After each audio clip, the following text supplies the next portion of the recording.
कभी कभी ऐसा लगता है ना कि मन के अंदर एक शांत जगह मिल जाए। तो आज चलिए एक ऐसे ही प्राचीन रास्ते पर चलते हैं जो हमें खुद के अंदर झांकने और एक गहरी शांति पाने का वादा करता है। थेरवाद बौद्ध धर्म की दुनिया में आपका स्वागत है। ये जो खूबसूरत कल्पना है ना, यही थेरवाद का दिल है। ये महज एक आस्था नहीं है, बल्कि अपने मन की अंदरूनी दुनिया को महसूस करने और उसे समझने की एक कला है। और इसकी शुरुआत होती है बस एक साधारण से अवलोकन से।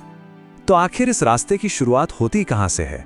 आइए इसकी जड़ों तक चलते हैं और समझते हैं कि प्राचीन ज्ञानियों के सिद्धांत का मतलब क्या है और क्यों इसमें इतना गहरा ज्ञान छिपा है।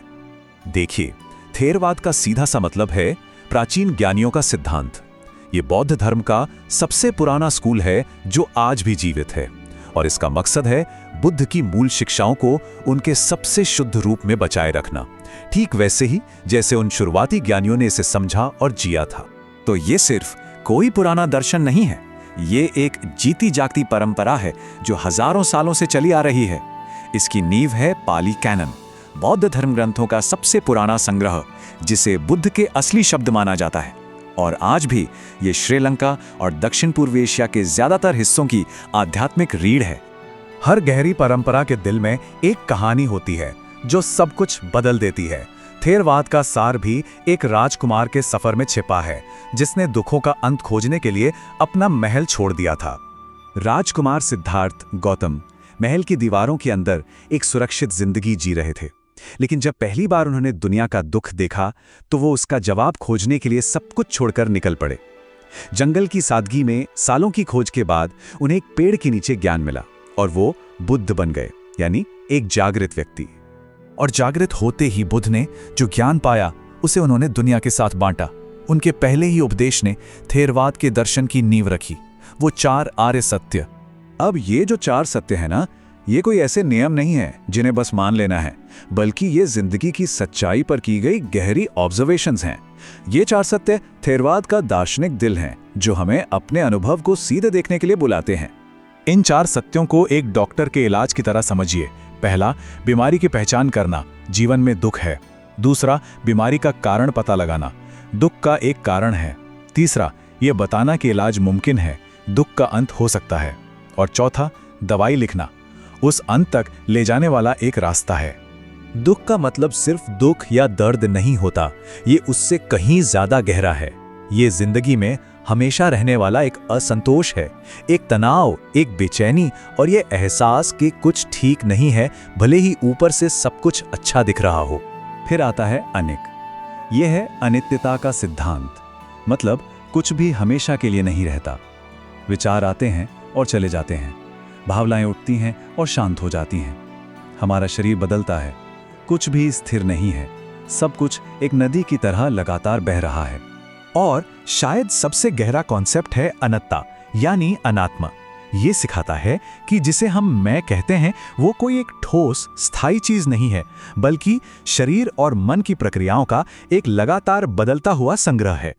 शुरू में ये सुनने में थोड़ा अजीब लग सकता है, लेकिन इस विचार में एक गहरी आजादी छिपी है। तो अगर वो 4 सत्य एक तरह से बीमारी का पता लगाना और इलाज बताना है, तो ये अष्टांगिक मार्ग वो असली दवाई है जिसे हमें अपनी जिंदगी में उतारना है। ये दर्शन को रोजमर्रा की जिंदगी में लाने का तरीका है। इस रास्ते में 8 आपस में जुड़ी हुई प्रैक्टिस हैं, जिन्हें 3 हिस्सों में बांटा गया है: सही आचरण, मानसिक अनुशासन और ज्ञान। ये सिर्फ ध्यान के बारे में नहीं है, बल्कि हम कैसे बोलते हैं, कैसे काम करते हैं और दुनिया से कैसे जुड़ते हैं, ये उस सब के बारे में है। और विपश्यना थेरवाद में ध्यान की मुख्य प्रैक्टिस है। ये अष्टांगिक मार्ग की गहरी समझ को विकसित करने का सबसे जरूरी जरिया है।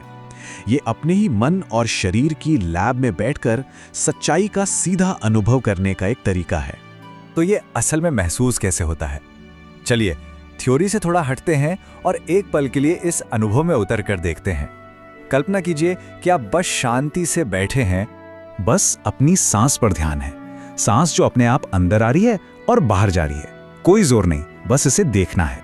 अचानक मन में कोई पुरानी याद आ जाती है, उसे बुलाया नहीं गया था, वो बस खुद ब खुद आ गई। उसे हटाने या उसका विश्लेषण करने के बजाय आप बस उसे देखते हैं, एक हल्की सी जिज्ञासा के साथ। कि ये आया कहाँ से। और जैसे वो आया था वैसे ही बिना किसी कोशिश के वो विचार चला जाता है, वो भी अनित्य है। और उसकी जगह पर एक शांति का एहसास रह जाता है, एक साफ जागरूकता। बस यही विपश्यना का एक छोटा सा पल है, चीजों को ठीक वैसा ही देखना जैसी वे असल में हैं। तो ये जो व्यक्तिगत अभ्यास है ना, ये एक बहुत ही समृद्ध और अटूट परंपरा का हिस्सा है। ये एक ऐसा रास्ता है जिस पर अकेले नहीं चला जाता, बल्कि एक बड़े समुदाय का सहारा मिलता है। अब थेरवाद में जो सबसे ऊंचा आध्यात्मिक लक्ष्य है वो है अरहत बनना, एक ऐसा इंसान जिसने व्यक्तिगत रूप से ज्ञान पा लिया है और दुखों के चक्र से मुक्त हो गया है।